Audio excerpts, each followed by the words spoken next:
Hello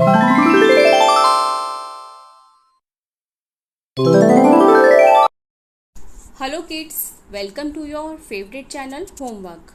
आज हम सुनेंगे एक नन्ही जलपरी की कहानी। ये बहुत समय पुरानी बात है। समुंदर के नीचे बसने वाली बहुत ही सुंदर सी दुनिया में एक राजा अपनी 7 बेटियों के साथ रहता था। उसकी 7 बेटियां बहुत ही खूबसूरत और आज्ञाकारी थीं। लेकिन जो राजा की सबसे छोटी बेटी थी वो सबसे खूबसूरत थी और साथ ही साथ बहुत चंचल भी थी। वो हमेशा समुंदर के बाहर वाली दुनिया देखना चाहती थी, लेकिन समुंदर के बाहर जाने की अनुमति किसी को भी ना थी। एक दिन राजा ने अपनी बेटी को पास बुलाया और कहा कि बेटी, अब तुम 18 साल की हो चुकी हो और तुम समुंदर के बाहर जा सकती हो। यह बात सुनकर जलपरी बहुत ही खुश हुई और उसी दिन सैर के लिए बाहर को निकल पड़ी।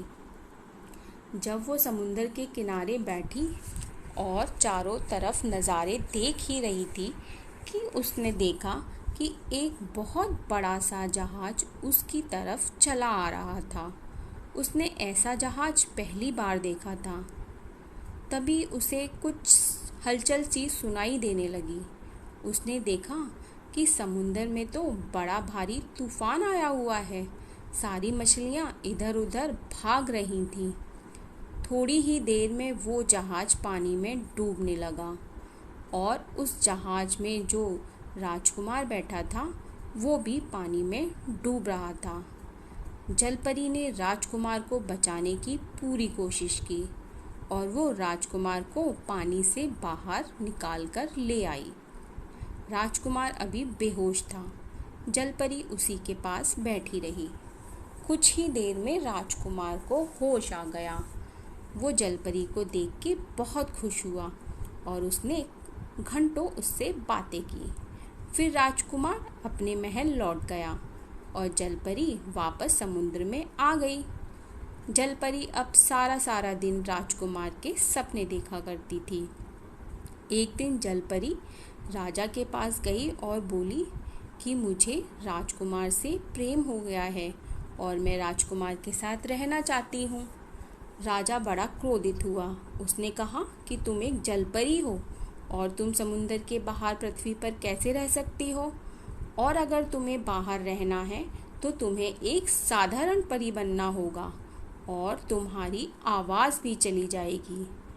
जलपरी मान गई और वो एक साधारण परी बन गई। अब वो बहुत खुश थी। उसे लगा अब वो राजकुमार के साथ खुशी खुशी रहेगी।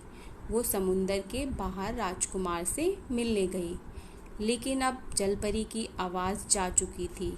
वह राजकुमार को कुछ ना बता सकी। राजकुमार जलपरी को अपने घर ले आया और जलपरी भी खुशी खुशी राजकुमार के साथ रहने लगी।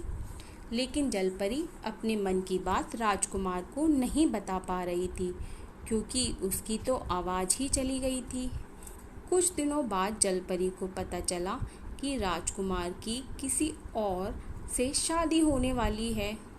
वो बहुत खूबसूरत थी। जलपरी बहुत ही मायूस हो गई और वो बहुत दुखी रहने लगी। राजकुमार तो शादी करके अपनी राजकुमारी के साथ खुश था, लेकिन यहाँ जलपरी अब अकेले बहुत ही दुखी रहने लगी। अब वो ना तो समुद्र में जा सकती थी और ना ही राजकुमार के साथ रह सकती थी। जलपरी दिन रात यही सोचा करती कि अब मैं क्या करूं। जलपरी हार मानकर बादलों में चली गई और वहाँ की दुनिया में रहने लगी। तो बच्चों, अगर आपको ये स्टोरी पसंद आई है तो वीडियो को लाइक करें, शेयर करें और चैनल को सब्सक्राइब करना बिल्कुल ना भूलें। Thank you.